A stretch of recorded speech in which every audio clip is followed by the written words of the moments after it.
ખાલી દેખાવ કરવા માટે એનો કોઈ અર્થ નથી. પછી એમ કહીએ કે ઝઘડાઓ થાય છે, સંતાનો સારા ન થાય, વિવાહ કઈ રીતના થઈ જાય તો જુઓ. બૂટ ચપ્પલ પહેરીને બધા આટા મારતા હોય મંડપમાં, જ્યાં યજ્ઞ છે, જ્યાં ભગવાનનું સ્થાપન છે, ત્યાં તમે બૂટ ચપ્પલ પહેરીને આટા મારો.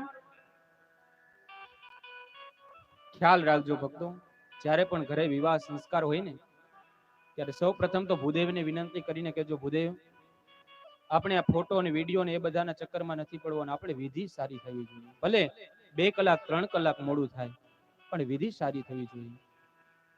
એક પણ વ્યક્તિને ત્યાં મંડપમાં, જે લગ્ન મંડપ હોય ત્યાં પ્રવેશ હોય જ નહીં.